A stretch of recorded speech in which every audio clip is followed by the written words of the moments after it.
बोलो नमो। धर्मनगरी खंडवा में चल रहे परम पूज्य शमन मुनि श्री 108 विनत सागर जी मुनिराज सत्संग के चातुर्मास के अवसर पर संपन्न हो रही संपूर्ण धार्मिक क्रियाओं के पुण्यार्जक परिवार के पुण्य की कोटि कोटि अनुमोदना। ओम नमो अरिहंताणं नमो अरिहंताणं ओम नमो सिद्धाणं ॐ नमो सीताणं ओम नमो आयर्याणं ॐ नमो आयर्याणं ओम नमो वज्रायाणं ॐ नमो वज्रायाणं ओम नमो लोहिषवशाहुणम्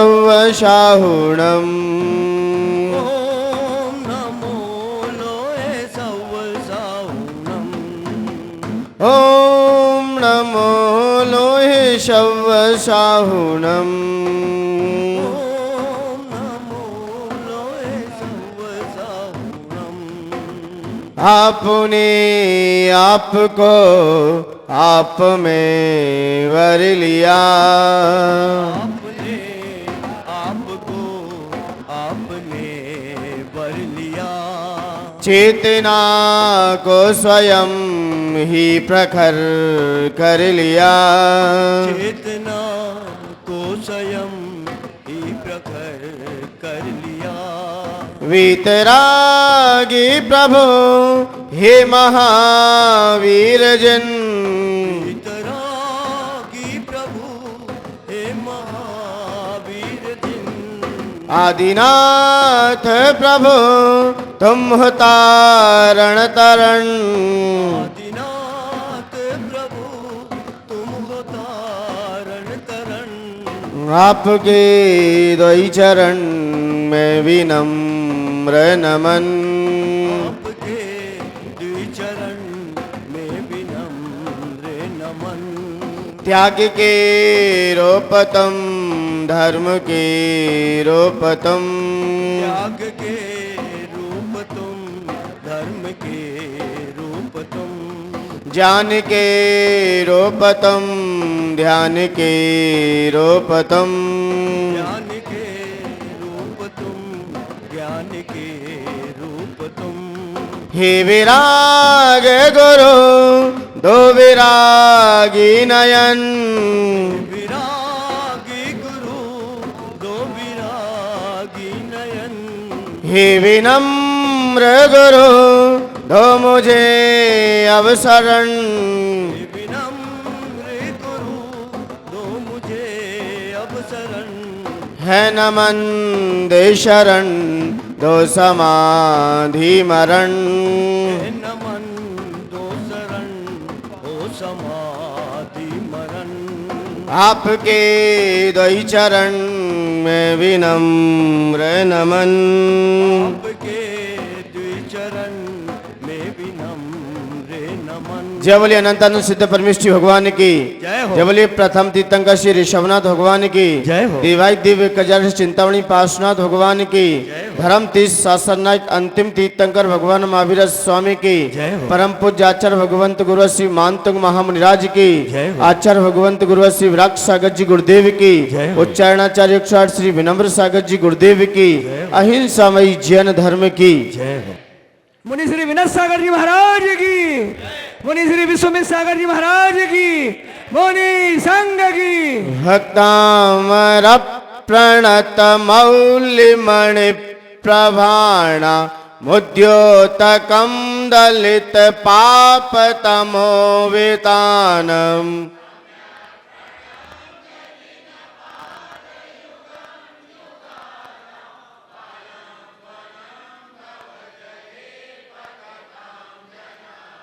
यह संस्तुतः सकल वाङ्मय तत्त्वबोधा दुद्भूत बुद्धि पटु भी सुरलोकनाथै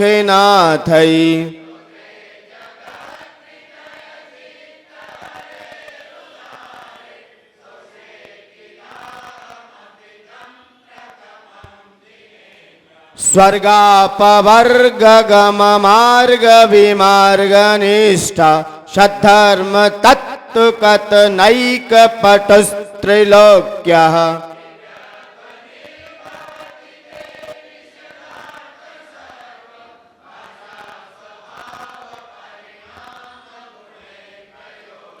भाषा स्वभाव परिणाम गुणै प्रयोज्य।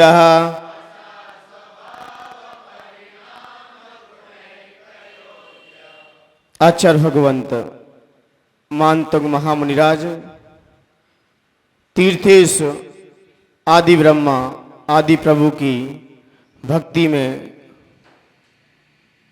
ओतप्रोत हो रहे हैं और वह भक्ति जो आज हर भक्त के अंदर समाहित है, क्योंकि स्तोत्रों में देखा जाए तो भक्तांबर स्तोत्र है और मंत्रों में देखा जाए तो नमोकार महामंत्र है। इसकी महिमा यदि कोई जैन कुल में जन्मा है और उसको ये स्तोत्र याद ना हो तो ऐसा लगता है उसका जीवन अधूरा है। जैसे नमोकार मंत्र आपको याद ना हो तो ऐसा लगता है कि हमारा जैन कुल में आना सार्थक नहीं रहा।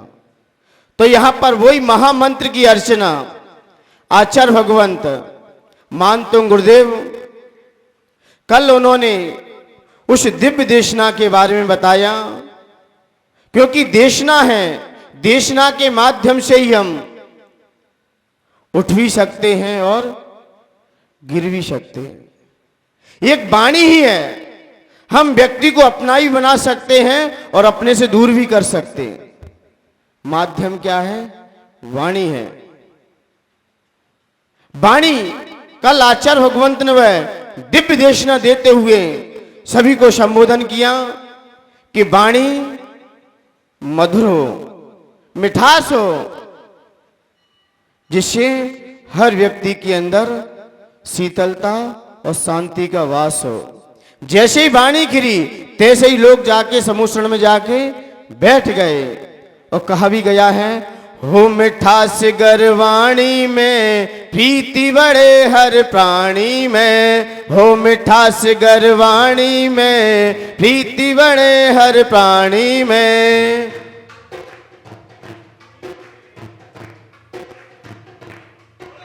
यही कहा जिन वाणी में, यही कहा जिन वाणी में, यही कहा जिन वाणी में, यही कहा जिन वाणी में। हो मिठास गरवाणी में प्रीति बड़े हर प्राणी में, हो मिठास हर प्राणी में, बड़े हर प्राणी में। यही कहा जिन वाणी में, यही कहा जिन वाणी में।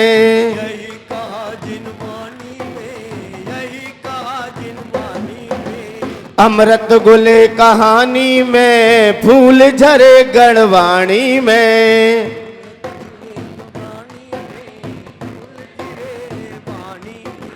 अमृत गुले कहानी में फूल झरे गणवाणी में।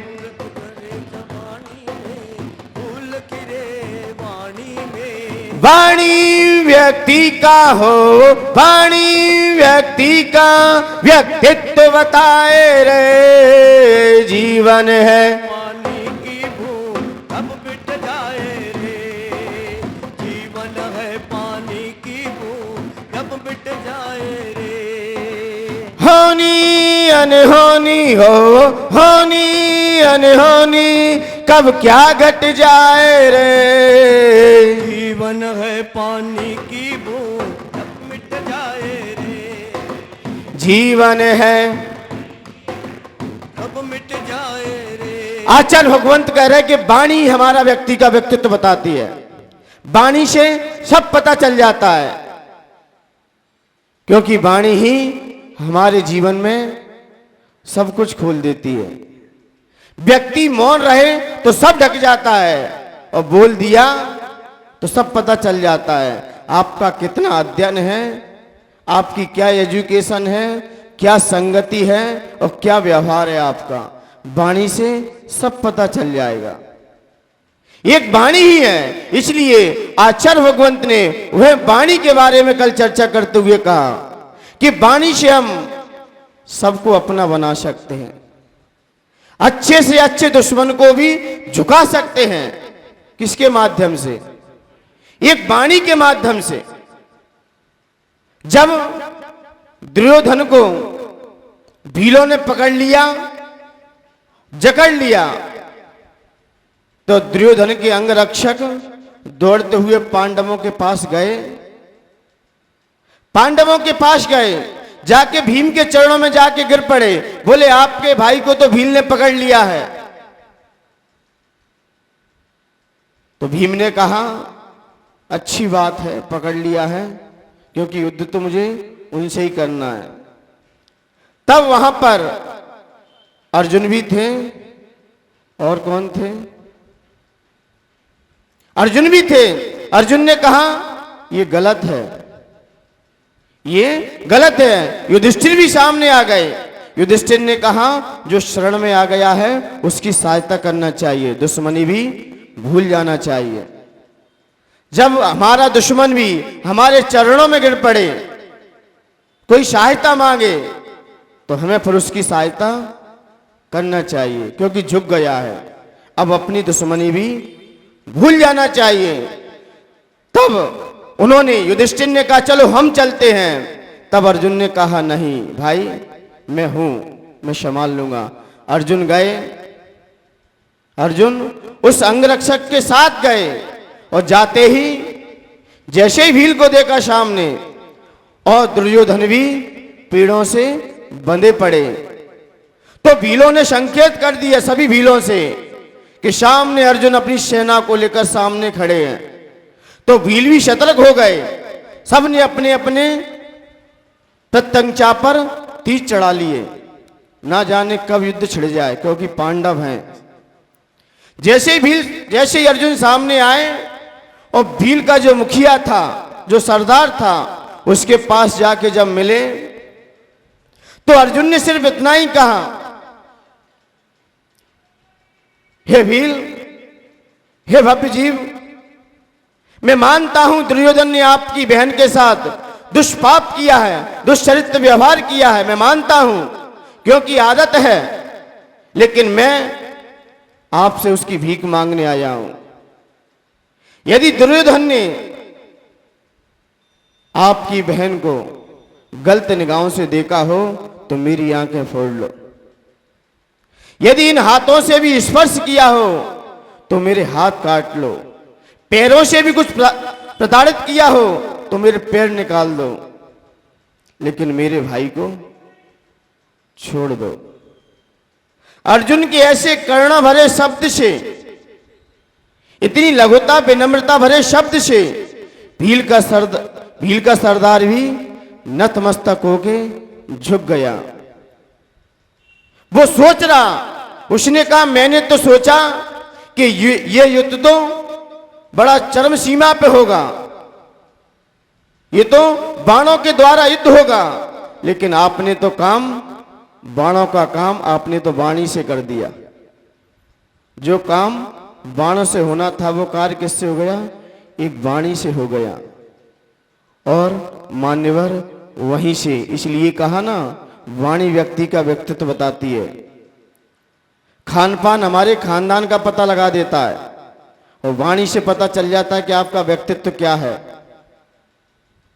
कितना है। तो इसलिए मान्यवर कल आचार्य भगवंत ने वह दिव्य देशना ओमकारमयी है, निरक्षरमयी भाषा थी, लेकिन जो भव्य जीवों के कान में जाती है वो अक्षरमयी हो जाती है। लेकिन जैसे देशना है ना, ये अपनी ये देशना कितनी दूर तक जा रही है, आपने स्पीकर लगाए हैं, लेकिन वहां इसकी जरूरत नहीं पड़ती, क्योंकि वहां की देशना 1 योजन तक पूरे में फैल जाती है। कितनी? 1 योजन तक, यानी कि कितना होगा 1 योजन? 12 किलोमीटर। वहां तक उनकी देशना जाएगी, और वह देशना ओमकारमयी है। ओमकार का मतलब क्या होता है? यदि अपनी भाषा से सिद्ध किया जाए, पंच परमेष्टि का भी सूचक है। आ का मतलब अरिहंत का मतलब आ निकाल लो, अशरीरी सिद्ध होते हैं। आ वहां से भी ले लो, आचार का भी आ गया, तीनों आ हो गए एक साथ। अब उपाध्याय का ऊ निकाल लिया और मुनिराज का मां निकाल दिया, जोड़ दीजिए क्या हो गया। ये पंच परमेष्टि का भी सूचक है और भी सूचक है। आ का मतलब होता है अधोलोक और रू का मतलब होता है ऊर्ध्वलोक और मां का मतलब होता है मध्यलोक। ये नक्शा बना है कि नहीं बना है तीनों लोकों का? ये तीनों लोकों का, तीनों जगत के प्राणी उस देशना को सुनते हैं तभी अपना कल्याण कर सकते हैं। और वह भाषा कितनी भाषाओं में थी? 718 भाषा में थी। 700 तो लघु भाषा है और 18 महाभाषा है। 18 महाभाषा धबला जी में पुस्तक नंबर 13 में 221 पृष्ठ पर आचार्य भगवंत वीर सेन स्वामी ने उस 718 महाभाषा का विवेचन किया। उसमें 18 महाभाषा का प्रमाण मिल गया और 700 भाषा का भी वहीं पर लिखा हुआ है। लेकिन 18 महाभाषा हैं, 3 तो लाड़ हैं। कौन सी भाषा? लाड़ भाषा। और 3 लाड़, LADH, लाड़। और 3 कुरुक, QRUK, कुरुक। और 3 मराठा। 3 कौन सी भाषा है? मराठा। ये सम्यक ज्ञान का भी प्रश्न है, आया उसमें। मालव, 3 मालव हैं और 3 गौड़ हैं, गौड़। और 3 मागध। ऐसे 6 प्रकार के हैं। 6 18, ये 18 महाभाषा हैं। लेकिन जो अभी प्रचलित हैं अपने बीच, हिंदी, संस्कृति, उर्दू, मराठी, गुजराती, पंजाबी, ये 700 लघु भाषा में आ जाएंगे। 18 महाभाषा, 3 तो लार्ड हैं, लार्ड LADH, लार्ड। और 3 कुरुक, QRUK, मराठा, जिसे गुर्जर भाषा बोलते हैं। और 3 मालव और 3 गौड़ और 3 मागध। ठीक है ना? ये 18 महाभाषा जो भगवान की देशना में ये 718 महाभाषा का प्रमाण मिलते हुए आचार्य भगवंत ने कहा ये शब्द भंग में ही होती है, शाद्वाद में ही होती है। इसलिए और ये भाषा हम सभी के बीच आज प्रचलित है और इन्हीं भाषाओं के माध्यम से आज हम लोग अपना जीवन निर्वाह कर रहे हैं। ये सत्य है कि भाषा बोलने का अधिकारी सिर्फ मनुष्य गति का ही जीव है। देवलोक भी तो भगवान की भक्ति करते हैं, तो देवलोक भगवान की भक्ति करते हैं, लेकिन देवलोग भगवान की चर्चा भी करते हैं, लेकिन वो आपस में ही करते हैं, आपसे चर्चा करने नहीं आएंगे। अब उनकी भाषा वो ही समझें। जैसे आप निवाड़ क्षेत्र के हो ना, तो निवाड़ क्षेत्र की भाषा कोई निवाड़ी मिल जाए तो आपस में अच्छी चर्चा कर लेगा। अब गुजराती बीच में आ जाए तो नहीं समझ पाएंगे। जहां जैसी पद्धति है वहां भाषा कन्वर्ट हो जाती है। इसलिए मान्यवर ये देवलोग उसके लिए तालु, जिह्वा, काकला, होठ, दंत, दांत, ये सारी चीज चाहिए, तभी भाषा का निर्माण होता है। इसलिए इन सभी की भाषा कौन सी है? निरक्षरमयी है। कौन सी है? सारे जीवों की, जब तीर्थंकर की निरक्षरमयी भाषा है, क्योंकि वहां पर बुद्धि का प्रयोग नहीं है। वहां पर बुद्धि का प्रयोग नहीं है, नेचुरल आवाज निकल रही है। अब आचार्य भगवंत ने कल ये दिव्य ध्वनि के बारे में हम सभी को संबोधन किया। आइए आज का वैसे देखा जाए अष्ट प्रातिहार हो चुके हैं, क्योंकि अष्ट प्रातिहार का विवेचन हो गया। क्योंकि पहला कौन सा था? अशोक वृक्ष, दूसरा सिंहासन, तीसरा तीसरा क्या था? दुंदुभी, छत्र, दुंदुभी, चमर, भावमंडल, पुष्प वृष्टि और दिव्य ध्वनि। ये सारा विषय हो चुका। लेकिन अब भगवान का समोषण से क्या हो रहा है? अब विहार हो रहा है। क्या हो रहा है? विहार हो रहा है। आपसे कोई पूछे कि पंच परमेष्टि में ऐसे कितने परमेष्टि हैं जो आहार विहार निहार करते हैं, जो आहार भी करते हैं, विहार भी करते हैं, निहार भी करते हैं। तो 3 परमेष्टि ऐसे हैं जो आहार भी करते हैं, विहार भी करते हैं और निहार भी करते हैं। कौन से? आचार्य, उपाध्याय और साधु। ये तीनों ही कार्य करते हैं। लेकिन जब तीर्थंकर प्रगति का कोई जीव मुनि बन जाता है तो सिर्फ वो आहार करता है, विहार करता है, लेकिन निहार नहीं करता। तीर्थंकर कोई मुनि अवस्था में उस समय 2 कार्य चलेंगे। क्या चलेंगे? आहार करेंगे और विहार करेंगे। लेकिन तीर्थंकर जब हो जाएंगे तब सिर्फ विहार होगा। अब आहार भी चला गया और निहार तो है ही नहीं। और सिद्धो तो इन सबसे रहित होते हैं। इसलिए जो अरिहंत परमेष्टि हैं, ना ना वो निहार करते हैं, ना आहार करते हैं, सिर्फ विहार करते हैं। आज वह विहार है। विहार है तो आचार्य भगवंत उस विहार के बारे में चर्चा करते हुए आइए अपने श्लोक पढ़ते हैं। पुस्तक निकाल लीजिए। उन्निद्र हेम नव पंकज पुंज कांति,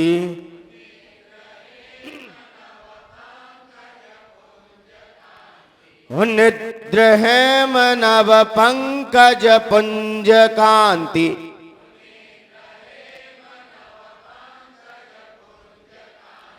पर्युल्लसन्नख मयूख शिखा विरामौ,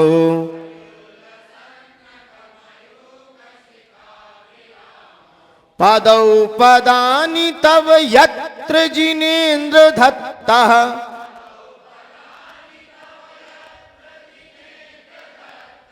पदौ पदानि तव यत्र जिनेन्द्र धत्तः,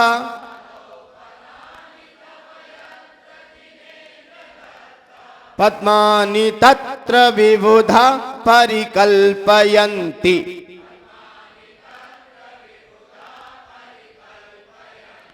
पद्मानि तत्र विबुधा परिकल्पयन्ति। बोलिए एक साथ।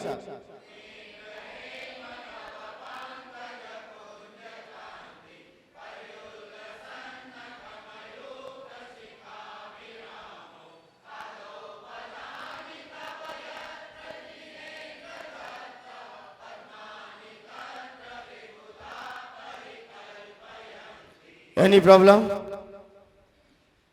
इसमें कहीं प्रॉब्लम? आइए, इसका फल क्या है? लक्ष्मी, लक्ष्मी प्रदायक। 13वां छंद क्या था? 13वें छंद का फल क्या था? लक्ष्मी सुखदायक। क्या था 13वें छंद का? लक्ष्मी सुखदायक। और 48वां आएगा कि लक्ष्मी का। यहां पर लक्ष्मी क्या है?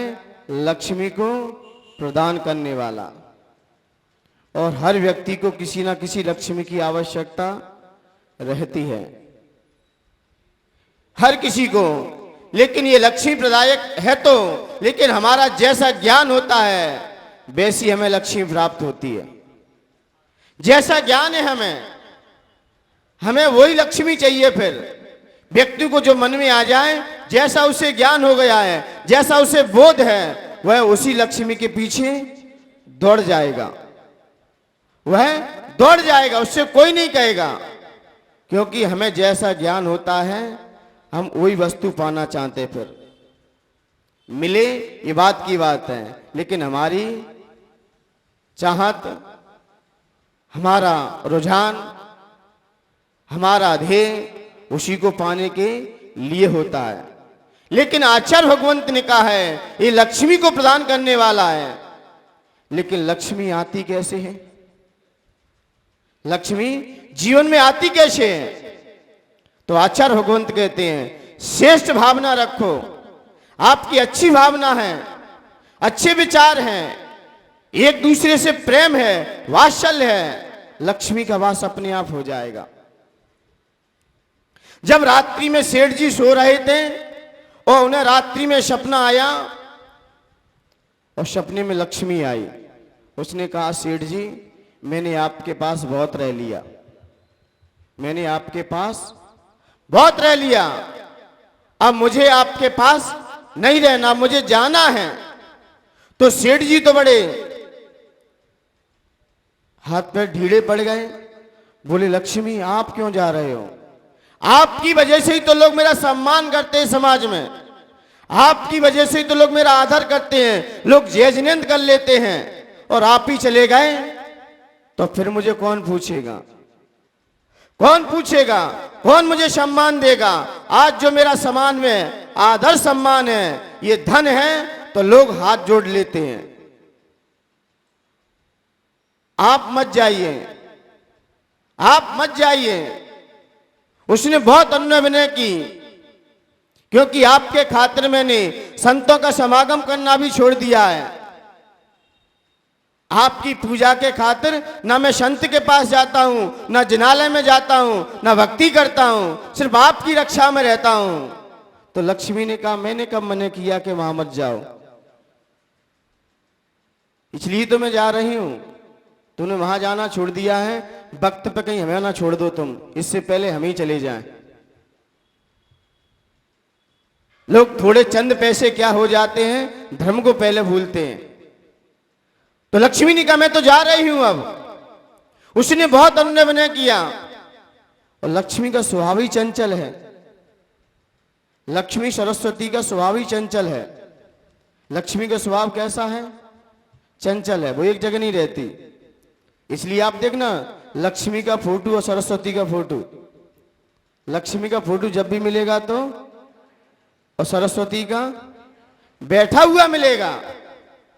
इससे जाहिर है कि लक्ष्मी स्थिर नहीं है, वो तो आती जाती रहती है, और हम इसी पे भरोसा करते रहते हैं। और जो चिरस्थायी उस पर हमें शक है, सरस्वती पर हमें शक है, और लक्ष्मी पे हमें विश्वास है। इसलिए जिस पे विश्वास होता है वही धोखा देता है। जिस पर विश्वास है हमें, तो लक्ष्मी ने कहा मैं तो जाऊंगी। उसने बहुत अनुनय विनय किया कि आप मत जाइए। आपने कभी देखा है कितने भी पैसे वाले होंगे वो गरीब की स्थिति में आ सकते हैं, लेकिन विद्वान अध्ययन कर ले कोई मूर्ख नहीं हो सकता। विद्वान कितना भी अध्ययन कर ले, लेकिन वह मूर्खता को प्राप्त नहीं हो सकता। और धनवान एक बार गरीब हो सकता है। इससे पता चलता है लक्ष्मी चिरस्थायी नहीं है। लेकिन फिर भी सेठ जी बार बार यही विनय कर रहा था। तब लक्ष्मी ने कहा आप इतना ही कह रहे हो तो मैं आपको एक वरदान देता हूं, एक वरदान आप मांग सकते हो। तो बोल तो बड़ा खुश हो गया, बोले लक्ष्मी तो अब कहीं नहीं जाएंगी, बोले सिर्फ एक ही वरदान। अब एक वरदान मांगने के लिए कह दिया। अब बेचारा चिंतित, वो क्या करता, क्या करता। एक व्यक्ति जब एक देवताओं की पूजा करता था, और देवता की पूजा करते करते उस पे देवता प्रसन्न हो गए, खुश हो गए, खुश हो गए। तो उसने कहा मांगिए वरदान। तो बेचारा बनिया था, बोले मीटिंग करने दो पहले। क्या करने दो? मीटिंग करने दो, कोई तभी फैसला होगा। मैं क्या मांगू आपसे? अब यार यहाँ के अध्यक्ष जी हैं, क्या नाम है, विजय कुमार जी सेठी। अब इनसे कोई बात कहो, एक ही बात कहते महाराज जी पहले अपने कैलाश चंद जी, अविनाश जी हैं, पंकज जी हैं, तीनों, अब बंटी भैया हैं, सबसे पहले मुझे क्या करने दो, उसके बाद मैं आपसे कोई चीज मांगूंगा या कोई बात करूंगा, लेकिन पहले मैं कुछ नहीं कह सकता। बेचारा बनिया है। तो मीटिंग तो होगी। मीटिंग हुई, वो अपनी सब जगह गया, और जाते ही उसने सबसे पहले माँ से पूछा, माँ मैं भगवान की आराधना करता था, आज भगवान स्वयं वरदान देने के लिए आ गए हैं। तो माँ तो बेचारी अंधी थी। तो उसने कहा, बेटा मैंने जिंदगी को अभी तक नहीं देख पाया, आंखें मांग लो। तो उसने कहा, भक्त ने, अरे माँ अब तेरी 70 साल की उम्र हो गई, अब क्या देखेगी संसार को, क्या देखेगी संसार को, ये कोई चीज मांगने की है। पत्नी के पास गया। पत्नी ने कहा, 5-6 साल हो गए घर में आंगन में पुत्र रतन नहीं है अभी। तो उसने कहा, ये पुत्र रतन कोई मांगने की चीज है, ये तो अनाथ आश्रम से लेके आ जाएंगे। भाई के पास गया। भाई ने कहा, भाई आप दौलत मांग लो, क्योंकि सबसे बड़ा यही है, दौलत है तो सब कुछ है अपने पास। बोले ये कोई मांगने की चीज है। पिता के पास भी गया। तो पिता ने कहा, बेटा एक कच्चे मकान में रहते रहते जीवन पूरा निकल गया, एक मकान में रह लो कम से कम, एक मकान बन जाए कम से कम, छत तो डली जाए। उसने कहा यह भी कोई मांगने की चीज नहीं है। जब गया और भगवान के पास जाके खड़ा हो गया, भगवान ने एक ही बात कही, उस देवता ने एक ही बात कही, आपको एक ही चीज मांगनी है और कोई चीज नहीं मांगनी है। तो विजय चंद जी जैसे दिमाग वाले थे वहां पर, उसने कहा कुछ नहीं, मुझे एक ही चीज चाहिए। बोले क्या? कि मेरी मां 7वीं मंजिल पर सोने के कटोरे में खीर खाती हुई अपने पोते को देखना चाहती है। क्या? 7वीं मंजिल पर अपने पोते को सोने के कटोरे में खीर खाते हुए देखना चाहती है। वो खंडवाई का व्यक्ति था, बाहर का नहीं था। एक ही वरदान मांगा, मान्यवर। ऐसे ही उस लक्ष्मी ने कहा, सेठ जी आप भी एक वरदान मांगिए, मैं देने के लिए तैयार हूं, लेकिन सिर्फ एक ही मांगना है। तो बेचारा क्या करता, उसकी 4-5 बहुएं थी। बड़ी बहू के पास गया, बोले लक्ष्मी अब जा रही है, मैंने बहुत अन्याय किया, अब लक्ष्मी रुक ही नहीं रही है, रुकने का नाम ही नहीं ले रही है। बड़ी बहू ने कहा, पिताजी ठीक है, उसका स्वभाव भी चंचल है, कोई बात नहीं, आप तो इतना मांग लो, जो अमेरिका का जितना भी है ना, क्या नाम है, अन्य कंट्रियों का जितना सोना है वो मेरे घर भिजवा दो। बोले ठीक है। दूसरी बहू के पास गया, दूसरी बहू से पूछा, क्या आपकी डिमांड है? क्योंकि जब भी कोई कार्य किया जाए, भले ही छोटा हो या बड़ा हो, सबको मिलके लेकर चलना चाहिए, क्योंकि घर के वही मुखिया श्रेष्ठ हैं जो सबको लेके चलते हैं। भले ही घर का छोटा सदस्य क्यों ना हो, पूछ बताकर कोई कार्य करोगे तो कार्य में सफलता मिलेगी। और अपने बिना पूछे कर दिया तो लास्ट में पूछ ही लेगा, आपने किससे पूछा, जो आपने तगड़ा कार्य कर लिया है। फिर बाद में पता तो चल ही जाता है, और पहले ही पता चल जाए अपने लोगों को तो काम तो होता है। ये तो है नहीं कोई कार्य हुआ है, कहते ना, क्या बोलते हैं, मिट्टी का कुल्हड़ बोलते हैं, उसमें गुड़ फूट जाएगा क्या? वो ही फूट जाएगा। इसलिए कोई काम गुप्त हो नहीं सकता, वो तो आ ही जाएगा। सबसे पूछा, दूसरी बहू से पूछा, उसने कहा पिताजी रहने दो, अन्य कंट्रियों वाले बीच में वीजा बनाना पड़ेगा, ना जाने क्या करना पड़ेगा, और ये मोदी सोना लाने दे वहां से, बीच में जब तक हल लेगा, रहने दो इसे। तो जितने भी जो इंडिया के जितने भी हॉस्पिटल हैं, जितने भी स्कूल हैं, वो सब अपने नाम हो जाएं।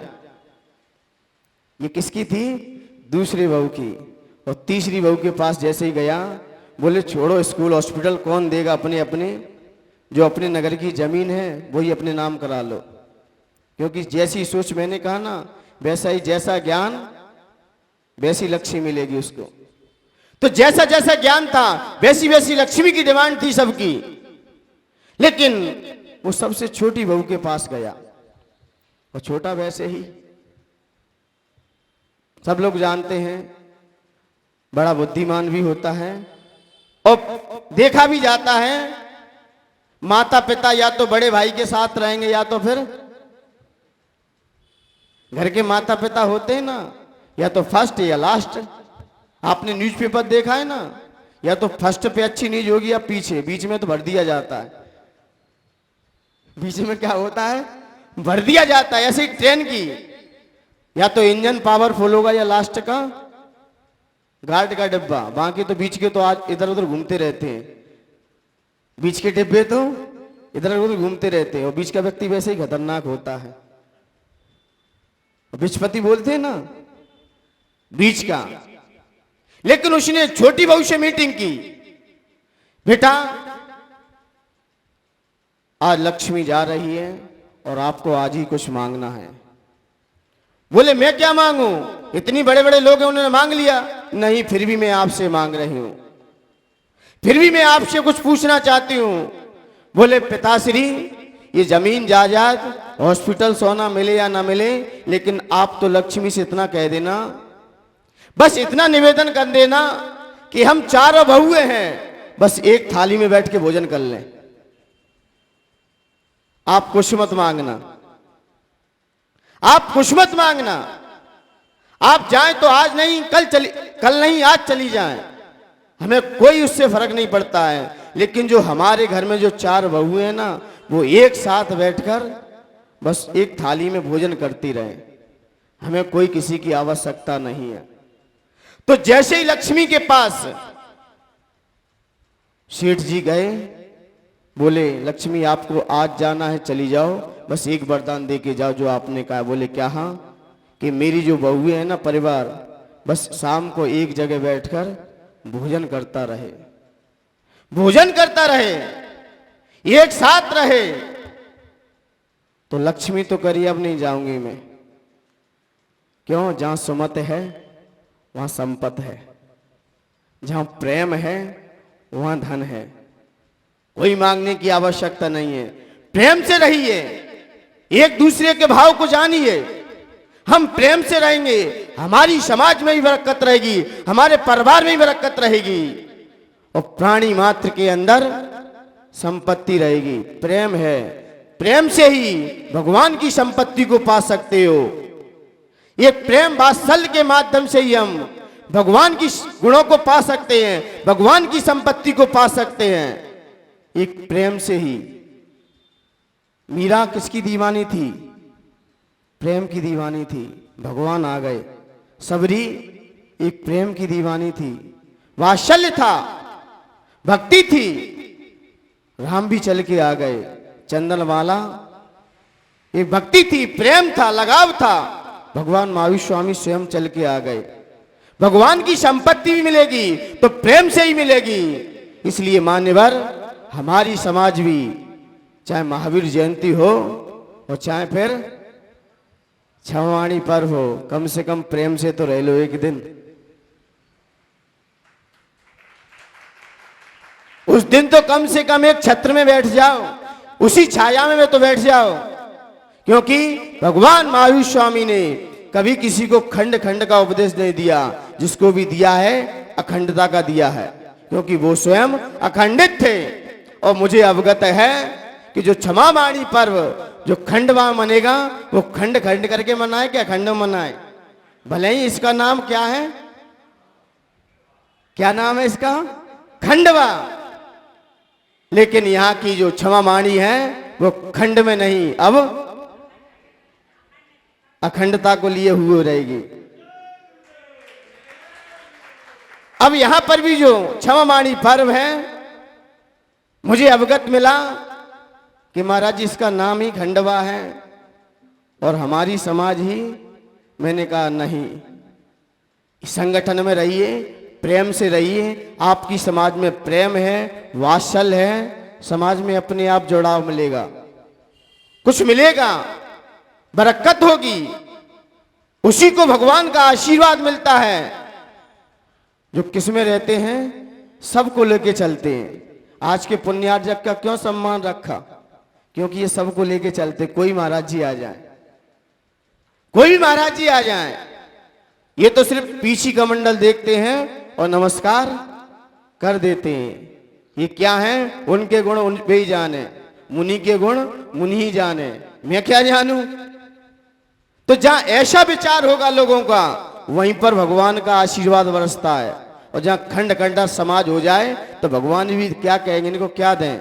सब अपनी अपनी कसाई की पुष्टि कर रहे हैं, नाम भगवान महावीर स्वामी का और सिक्का अपना सीख रहे हैं। कौन से ग्रुप ने सम्मान किया, कौन से ग्रुप ने महावीर जयंती मनाई, ऐसे लोगों पे कभी भगवान का आशीर्वाद नहीं बरसेगा। भगवान महावीर स्वामी यही कहते हैं, सब संगठन में रहो।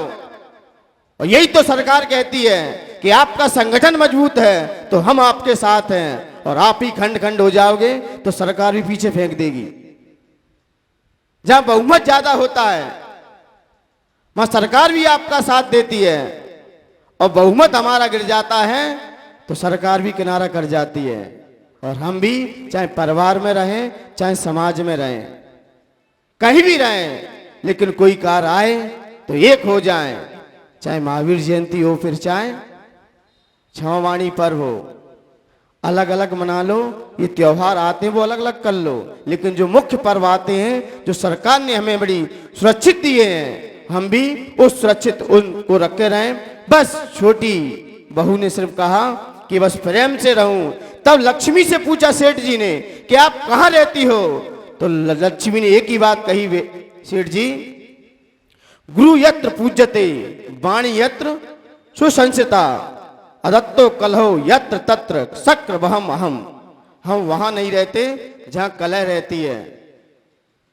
चाहे ज्ञान लक्ष्मी हो, चाहे धन लक्ष्मी हो, चाहे गृह लक्ष्मी हो, चाहे मोक्ष लक्ष्मी हो, ये चारों लक्ष्मियां अधिकांश जहां कलह मचेगी वहां लक्ष्मी भग जाएगी।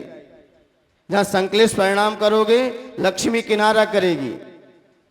यत्र तत्र, या वहां की लोगों की बातों में आकर निर्णय करोगे लक्ष्मी भग जाएगी।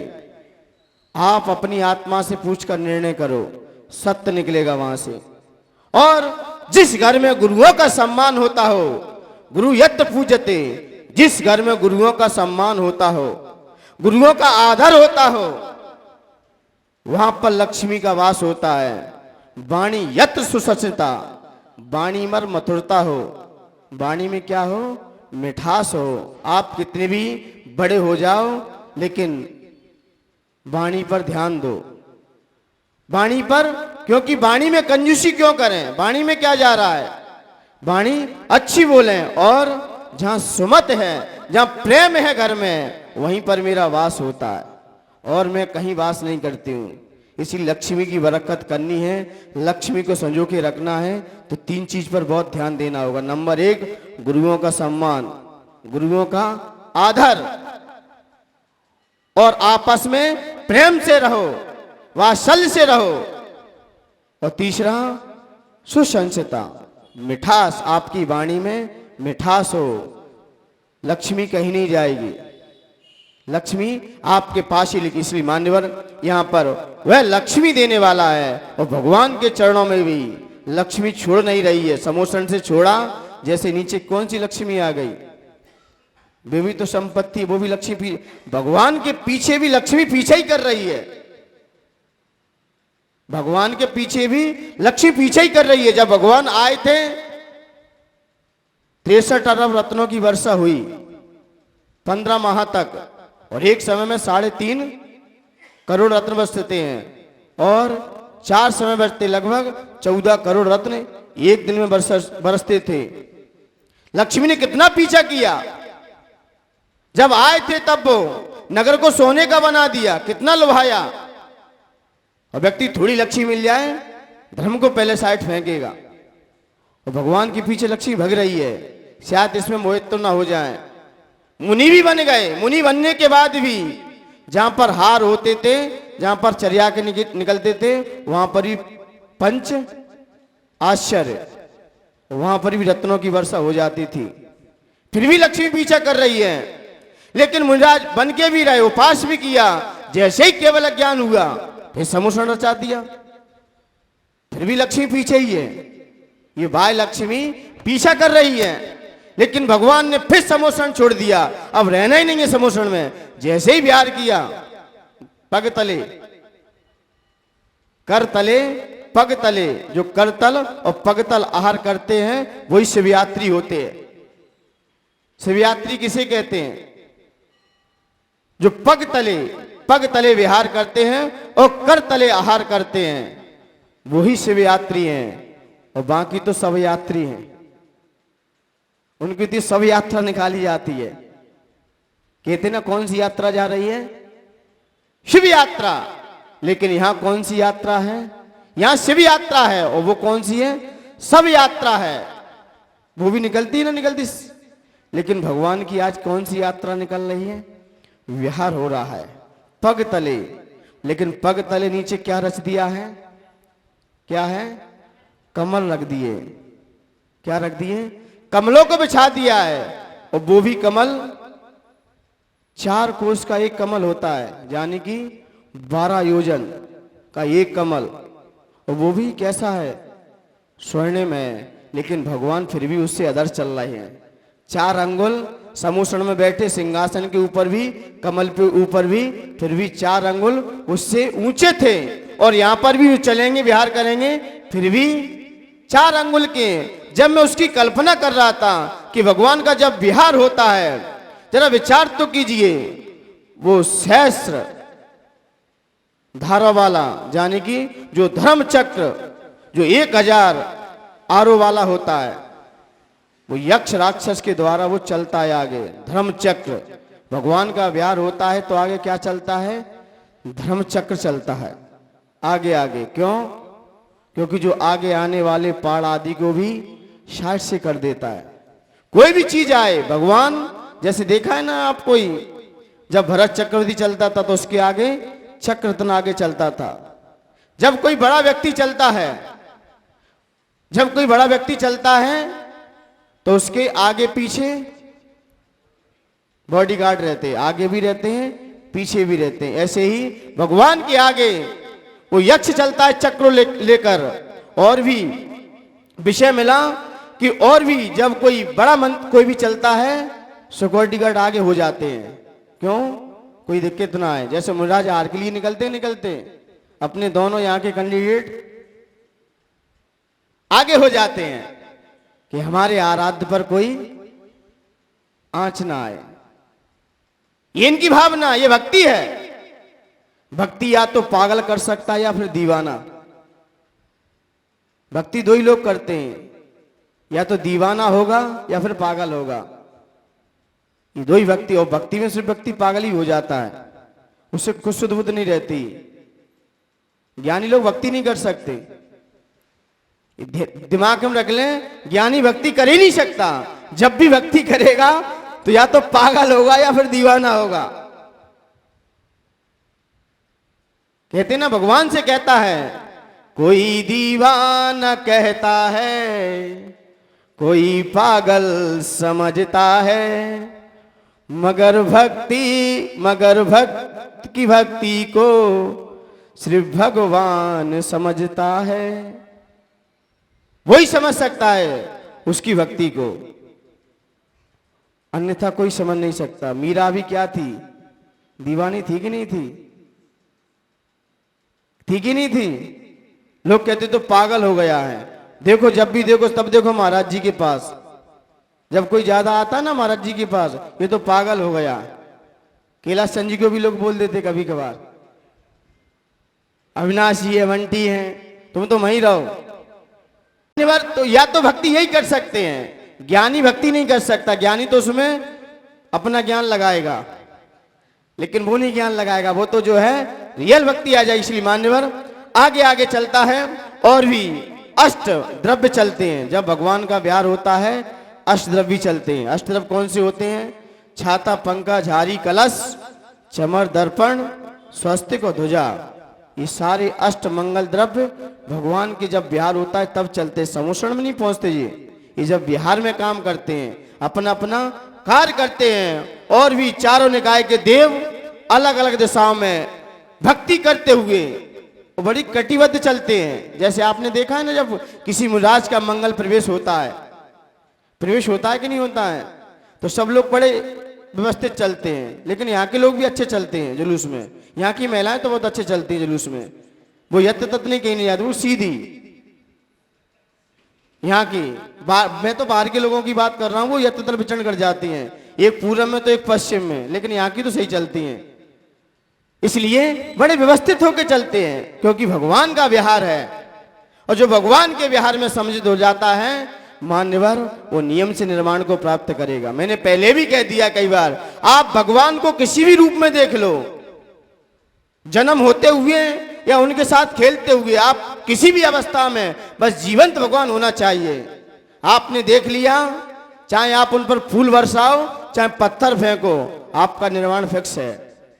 ये जीव नियम से मोक्ष जाएगा, नियम से मोक्ष जाएगा।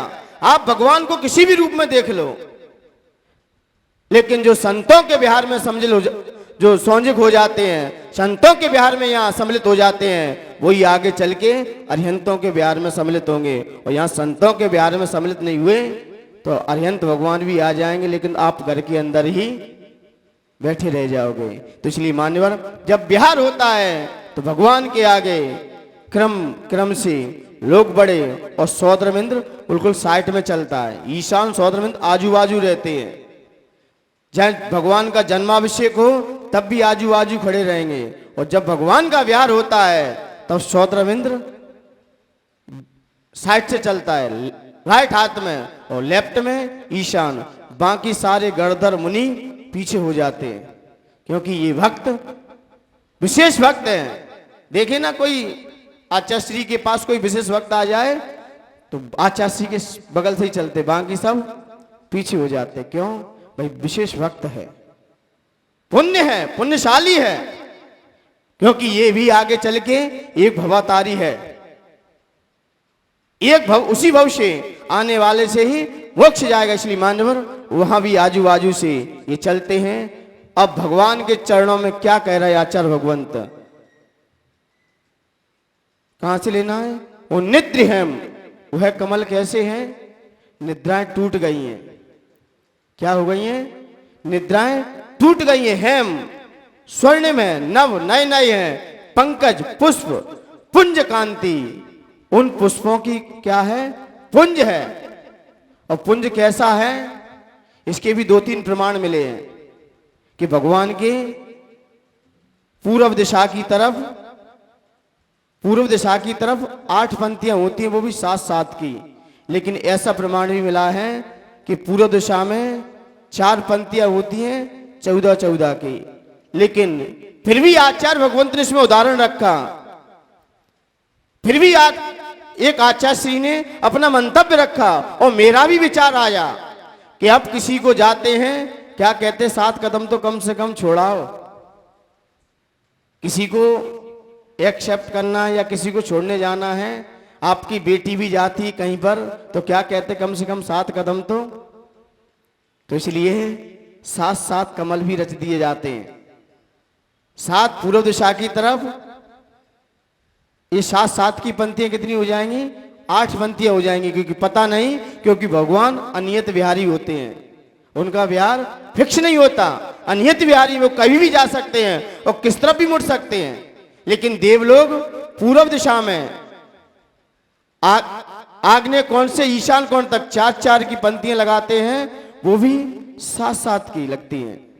एक एक पंक्ति में 7-7 कमल होंगे, क्योंकि 7 की विशेषता पहले ही मैंने बता दी है। आप कहते ना कि कोई जा रहा है मेहमान, 7 कदम छोड़ के आओ, लेने भी जाना है 7 कदम लेने जाओ।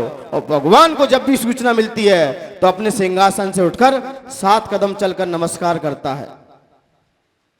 जैसे ही भगवान का कोई भी उत्सव आता है, जन्म कल्याणक भी आएगा, जन्म महोत्सव हुआ, तो इंद्र अपने अवधि ज्ञान से जानता है कि भगवान का धरती पर जन्म हो चुका है, तो सिंहासन से उतरकर 7 कदम आगे बढ़ता है और फिर दंडवत प्रणाम करता है। आप भी भगवान के मंदिर में जाते हो, सीधी पीठ मत दिखा देना, आप पहले उल्टे 7 कदम पीछे घूम जाओ, फिर पीछे हो जाना। सीधे पीठ मत दिखाना भगवान को कभी भी। जैसे ही दर्शन किए आपने, ये नहीं तुरंत मुड़ जाओ, 7 कदम पीछे हो जाओ भगवान से, फिर मुड़ जाना, फिर मुड़ना। ये इसलिए देवों ने भी साथ साथ आगे लगा दिए। 14 का भी है, लेकिन 7 का ज्यादा विशेषता से सूचित कर रहा है। और भी प्रमाण मिले हैं, इसलिए मान्यवर वो पग तले। आपने देखा है ना आजकल, आज के परिप्रेक्ष्य में जब बेटी बरमाला के स्टेज पे चढ़ती है तो क्रम से लोग क्या लगा देते, नीचे अपने हाथ लगा देते। देखा होगा लोगों को, आजकल जो भाई लोग होते हैं उनके परिवार के होते हैं, बहन जैसे जैसे आगे बढ़ेगी और भाई हाथ लगा देगा। लगाता है कि नहीं लगाता है? जब संतों का व्यार होता है तो भक्त लोग भी नीचे क्या लगा देते हैं, थाली लगा देते हैं। आप इसमें विचरण कीजिए। और देवों ने यहां क्या कर दिया, वही तो किया है। यहां भी तो भगवान के चरणों में क्या लगा दिए, 225 ही हैं, क्योंकि एक दिशा में 8 हैं और 8 में 7 का इंटू करना कितना आया, 8 7 56, 56 का 4 में इंटू कर दो 224, कितना आया 224। और एक कमल पर स्वयं खड़े हैं, वो स्वयं उस कमल पर खड़े हैं, तो कितने हो गए, 225 कमल हो जाते हैं। इसलिए भगवान के चरणों के नीचे 225 कमलों की रचना हो जाती है। तो वो कमल कैसे हैं, तो आचार्य भगवंत ने, और भी हैं सारे इंद्र। कुबेर तो अपना पूरा भंडार खोल देता है समोस बिहार में, जिसको जो चाहिए वो लेते रहे। सब व्यवस्था अपने अपने इंद्र वहां करते रहते। इसलिए मान्यवर वो कैसे हैं, तो यहां पर आचार्य भगवंत ने उस उपमा को लेकर कहा भगवान कि हे भगवान, जैसे ही आपका विहार होता है, जैसे ही आप वहां से गमन करते हो, तो देव लोग भी क्या कर देते हैं, आपके नीचे कमलों की रचना कर देते हैं। वह कमल कितने हैं, 225 हैं। तब क्या, जिनेन्द्र दत्ता, जिनेन्द्र, हे जिनेन्द्र प्रभु, तब आपके यत्र, जहां पादव दोनों कमल, पदानी, पदानी कदमों को नीचे से लेना है, तीसरी लाइन से, यत्र जिनेन्द्र, हे भगवान, हे जिनेन्द्र भगवान, आप जहां भी, आप जब आपके दोनों चरण कमल जहां भी रखे जाते हैं, तत्र, वहां पर विबुधा, देव लोग परिकल्पयंती, वहां पर कमलों की क्या कर देते हैं, रचना कर देते हैं। हे भगवान, जब आप विहार करते हो तो देव लोग आपके कमल चरणों के नीचे, आपके कदमों के नीचे स्वर्ण में कमलों की रचना कर देते हैं, बिछा देते हैं। वो कैसे कमल हैं, वो निद्र हैं, जिनकी निद्रा टूट गई है। मुरझाए हुए कमल नहीं है, खिला हुआ, ज्यादा खिला भी नहीं है, बस नींद टूट गई है। जैसे कोई व्यक्ति जगता है तो उस समय जगते हुए व्यक्ति की आंखें देखना, पूरी खुली नहीं रहेंगी, एकदम आंखें खुली नहीं मिलेंगी आपको, ना बंद मिलेंगी, बस थोड़ी सी खुली मिलेंगी। ऐसे ही यहां पर क्या दिया, उन निद्र, जिसकी निद्राएं टूट गई हैं। सुबह सुबह की आपकी नींद खुले, फिर आंख देखना और फोटो खींचना अपना। अभी नहीं, अभी तो जागृत अवस्था में आपकी आंखें बिल्कुल फाड़ के भी देख सकती हैं, कमल खिल भी सकता है, लेकिन वैसा कमल नहीं है, निद्रा टूट गई है। हेम स्वर्णमयी है, पंकज कमल पुंज कांति, वह कैसी कांति निकल रही है, बड़ा स्वर्ण कमल भी कांति से युक्त है, उसमें भी कांति है। पर्युल्लसन, पर्युल मत चारों ओर, आ रहा ना, पर्युष क्या लिखा है, पर्युषण पर्व, और यहां पर भी क्या दिया, पर्युल्लसन। पर्युल्लसन का मतलब है चारों तरफ से, पर्युषण, यहां उष्णा आएगी, जितनी भी ऊर्जा आएगी, जितने भी भरत ऐरावत क्षेत्र में सब साधना पे होंगे। भले ही जैन समाज में कोई जन्म ले ले, लेकिन जैन समाज में 10 लक्षण में कम से कम आलू तो छोड़ ही देगा। वो कितना भी पापी होगा, कम से कम आलू प्याज और नशा से तो मुक्त हो ही जाएगा। कम से कम 10 दिन तो कम से कम क्या नहीं करें, नशा से मुक्त रहें, क्योंकि ये क्षेत्र कौन सा है, और भगवान का विहार भी आर्य क्षेत्र में ही होता है, आर्य क्षेत्र में भी होता है, जहां रिद्धियों से रहित जो आर्य है, क्योंकि आर्य भी 2 प्रकार का है, एक रिद्धियों से सहित आर्य, एक रिद्धियों से रहित आर्य। रिद्धियां रिद्धियां होती हैं उनसे रहित आर में ही तीर्थंकरों का विहार होता है, मलेच्छ शिखंड में नहीं होता। जो रिद्धि साहित्य है, रिद्धि साहित्य कहाँ है? देवों में, वहां भी वो भी आर्य में ही है अभी, लेकिन वहां विहार नहीं होगा। यहां रिद्धियों से रहित आर्य लोग रहते हैं, आर्य पुरुष हैं, उसी क्षेत्र में विहार होता है। मलेच्छ खंड में तो तीर्थंकर का विहार होगा ही नहीं। जब भी होता है कहां होता है? आर्य क्षेत्र। और आर्य के भी भेद अलग हैं, लेकिन कौन से? जो यहाँ के आर्य हैं, जो रिद्धि से रहित आर्य हैं, वहीं पर उनका विहार होता है। पर्युल्लसन, और उनकी नख से क्या निकल रहा है? ऊर्जा निकल रही है। पर्युल यानी चारों तरफ से उल्लसित हो रहे हैं, उल्लसित हो रहे हैं। नख मयूक शिखा विरामो, उन नाखूनों से किरण निकल रही है, चारों तरफ से उसमें क्या निकल रही है? किरण निकल रही है। किसमें? भगवान के चरणों में। क्या निकल रही है? चारों तरफ से क्या निकल रही है? किरणें निकल रही हैं। और इधर भी स्वर्णवी के वो कमल भी कैसा है?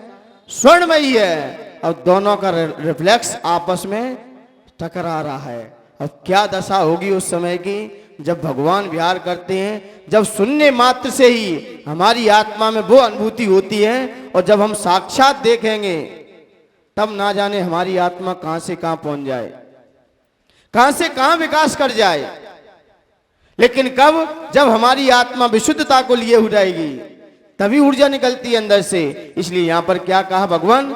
जब आप विहार करते हो, हे भगवान, जब आप विहार करते हो तो आपके चरणों के नीचे स्वर्णमयी कमलों की रचना देवों द्वारा कर दी जाती है। देवों द्वारा उन कमलों की रचना हो जाती है। और नाखून से किरणें कैसी? मणि से भी ज्यादा किरणें उसमें। भगवान का शरीर जो नख है बड़ा गुलाबी कलर का है, और किरणें भी मणियों की तरह बिखर रही हैं। हे भगवान, जब आप देशना हेतु विहार करते हो तो देवों द्वारा आपके चरणों में कमलों की रचना देव लोग कर देते हैं। वो भी कितने कमल हैं? 225। और ध्यान रख लेना, जिस पर एक बार भगवान ने अपना पग रख दिया उस पर द्वारा नहीं रखेंगे, अब तो दूसरे ही आएगा कमल। इतनी तो भक्ति है, बताओ। 12 योजन, 12 किलोमीटर, 12 किलोमीटर का क्या है? कमल है। स्टेप बाय स्टेप नहीं चलते, सीधे चलते हैं। एक कमल पे दोनों पर एक साथ आएंगे, ये नहीं कि आपकी तरह स्टेप बाय स्टेप चलें, सीधे चलते हैं। वो सीधे चलते हैं, क्योंकि यहां पर कहा कैसे विहार होता है? जैसे धूल उड़ती है, हवा के कारण धूल उड़ जाती है, ऐसे भव्य जीवों के पुण्य के कारण अरिहंतों का विहार होता है। अरिहंतों का विहार और संतों का विहार किससे होता है? भक्तों के। जब कोई कहते ना, उसमें भी एक सुक्ति आई है, क्या कहा उसमें? एक सुक्ति है, भवि जोगन बसाए, भव्य जीव के संयोग से, भव्य जीव के पुण्य के उदय से ही भवि भागन बस जोगन बसाए, भव्य जीवों के बस होकर उन भव्य जीवों का पुण्य का उदय रहता है, तभी अरिहंतों का और संतों का विहार होता है। जहां श्रावकों का पुण्य क्षीण हो जाता है वहां से संत लोग चले जाते हैं, अरिहंत लोग भी चले जाते हैं, अरिहंत परमेष्ठी भी चले जाते हैं। इसलिए विहार होता है तो किससे होता है? श्रावकों के पुण्य के उदय से। जब श्रावक का तीव्र पुण्य का उदय आता है तो भगवान भी विहार उधर ही कर देते हैं, अनायास करते हैं। ना कोई की उनसे कुछ कहता है, वो स्वयं जब चले जाते हैं, क्योंकि उनकी पुण्य खींच रहा है। पुण्य खींचता है तो व्यक्ति अपने आप वहां पहुंच जाता है, अपने आप चला जाता है। जब कोई तीव्र पुण्य का उदय होता है तभी लोग यहाँ संतों की वाणी सुनने आते हैं, क्योंकि पुण्य के उदय से मिल तो गया है आपको, लेकिन हमने अपने पुण्य को और कितना बढ़ाया है। कहते ना कि ये आपका भाग्य, मैं आपको मिला हूं, ये आपका भाग्य है, और आपने कहीं उन संतों की सेवा कर ली, ये आपका सौभाग्य है। इसे ही तो सौभाग्य का है। भाग्य से वस्तु मिल तो जाएगी, लेकिन सौभाग्य से हम उस वस्तु का उपयोग कर पाएंगे, क्योंकि वस्तु हमें मिलती तो बहुत है, लेकिन जितना हमारा होता है हम उतना ही भोग पाते। इसलिए मान्यवर ये सौभाग्य बढ़ाना, इसलिए यहाँ पर आचार्य भगवंत ने कहा कि भगवान जब आप देशना हेतु विहार करते हैं, हे भगवान जब आप अनिश्चित विहार करते हैं तब देवगण आपके चरणों में नए नए कमलों की रचना कर देते। इसकी जाप है ओम ह्रीम रम नमो विट्ठोसई पत्ताणम, ओम ह्रीम रम नमो विट्ठोसई पत्ताणम। ऐसे मुनिराज जिनका मल मूत्र भी क्या बन जाता है, औषधि बन जाता है, अपने आप औषधि बन जाएगा। लेकिन औषधि बनता कैसे है? उन्हीं मुनिराज का बनता है जो कर्म मल से रहित होते हैं। हमारी आत्मा में जितने कर्म मल लगे रहेंगे तब तक आपकी धातु कोई औषधि नहीं बन सकती।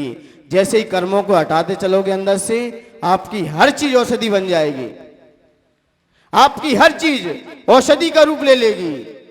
जैसे ही हमारे अंदर से जो कर्म काल का लगी है, राग देश विषय भोगों की, ईर्ष्या की, प्रतिस्पर्धा की, जब तक ईर्ष्या हमारे अंदर लगी रहेगी तब तक आपके शरीर से कोई वस्तु औषधि नहीं बन सकती। जैसे ही हमारी आत्मा इनसे रहित होने का प्रयास करेगी, पुरुषार्थ करेगी, वहीं से जैसे ही भोजन जाएगा वो भोजन भी औषधि का काम कर जाएगा। इसलिए मान्यवर ऐसे मुनिराज जो विदेश क्षेत्र में विराजमान है, उन मुनिराज को मेरा मन से, वचन से, काय से बारंबार नमस्कार हो, नमस्कार हो। क्यों किया नमस्कार आपने? क्यों किया? क्योंकि उनके गुणों की प्राप्ति मुझे भी हो। क्या हो सकती है उनके गुणों की प्राप्ति? वो विदेश क्षेत्र में, मैं यहां से नमस्कार कर रहा हूं मान्यवर, जब कुंद कुंद स्वामी भरत क्षेत्र में थे और यहीं से सीमंदर स्वामी को नमस्कार करते थे, वहां से आशीर्वाद आ जाता था। वो सीमंदर का ध्यान करते थे और यहां से प्रणाम करते थे तो सीमंदर स्वामी वहां से भी आशीर्वाद भेज देते थे। तभी तो उन्होंने गाथाएं लिखी हैं। आचार्य कुंद कुंद स्वामी को कलिकाल सर्वज्ञ कहा गया। कलिकाल सर्वज्ञ है क्योंकि जैसा विदेश क्षेत्र में चलता है वही सारी गाथाओं को यहां रखा। कहां से आया उनमें ज्ञान? वो यहां से नमस्कार करते थे। आपके नमस्कार में शक्ति होना चाहिए। नमस्कार में शक्ति है तो पिंडी में फटके चंदा प्रभु प्रकट भी हो सकते हैं। नमस्कार में हमारी शक्ति होना चाहिए। हम आपको आशीर्वाद दें या ना दें, लेकिन आपके नमस्कार में शक्ति होना चाहिए। दिल में कहते ना, एक शुक्ति कही गई है, अभी आ जाएगी, ध्यान पे सुना देंगे। लेकिन हमारे नमस्कार में शक्ति होना चाहिए। आशीर्वाद तो आपको घर बैठे मिल जाएगा। इसलिए वहीं से हम प्रणाम करते हैं, हमें वहीं से उनकी ऊर्जा मिल जाती। इसलिए मान्यवर यहां पर आचार्य भगवंतों ने उन कमलों की रचना करते हुए कहते, भगवान आपके नीचे देव लोग स्वर्णमयी कमलों की रचना कर देते हैं और वह कमल बड़ा उन्नत है, निंदा टूटा हुआ है और बड़ा खिलता हुआ कमल है। यहाँ पर इतना कहा गया, हे भगवान जब आप देशना हेतु विहार करते हैं तब देव लोग आपके चरणों के नीचे नए नए 225 कमलों की रचना कर देते हैं। प्यारे आदिनाथ भगवान करें गुरुमान तुंग गुणगान, जिन्हें नित धोके हमारी है।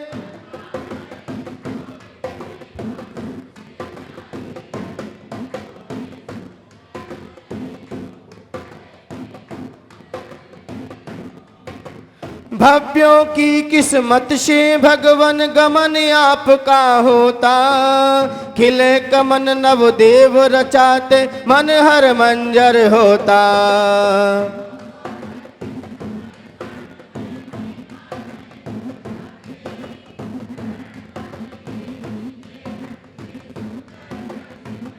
ये लक्ष्मी देने वाला छंद मिटाता मल की है दुर्गंध, सभी जन को मनहारी है।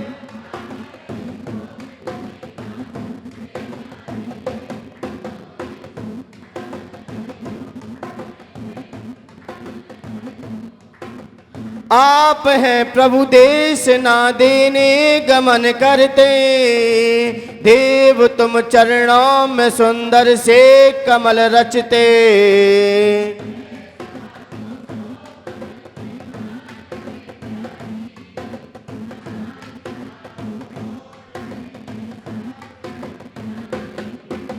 लक्ष्मी दायक औषधदाई सुंदर गुण सुंदर गुण।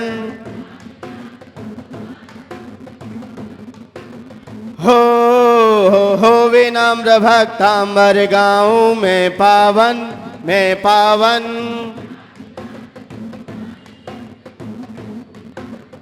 आदिनाथ गुरु मान तुंग को कर। जबली आदिनाथ भगवान की, जबली आचार्य भगवंत गुरुश्री मान तुंग महामंडराज की, आचार्य भगवंत गुरुश्री विनम्र सागर जी गुरुदेव की। मरमनो बिट्टो सही पत्ताणम। ओम री मरमनो बिट्टो सही पत्ताणम। ओम री मरमनो बिट्टो सही पत्ताणम। ओम री मरमनो बिट्टो सही पत्ताणम। ओम री मरमनो बिट्टो सही पत्ताणम। ओम री मरमनो बिट्टो सही पत्ताणम। ओम री मरमनो बिट्टो सही पत्ताणम। ओम री मरमनो बिट्टो सही पत्ताणम। ओम री मरमनो बिट्टो सही पत्ताणम। ओम री मरमनो बिट्टो सही पत्ताणम। ओम री मरमनो बिट्टो सही पत्ताणम। ओम री मरमनो बिट्टो सही पत्ताणम। ओम री मरमनो बिट्टो सही पत्ताणम। ओम री मरमनो बिट्टो सही पत्ताणम। ओम री मरमनो बिट्टो सही पत्ताणम। ओम री मरमनो बिट्टो सही पत्ताणम। ओम ह्रीम अरमनो बिट्ठो सही पत्ताणम। ओम ह्रीम अरमनो बिट्ठो सही पत्ताणम। ओम ह्रीम अरमनो बिट्ठो सही पत्ताणम। सम्यक दर्शन, सम्यक ज्ञान, सम्यक चारित्र्यभ्यो नमो नमः।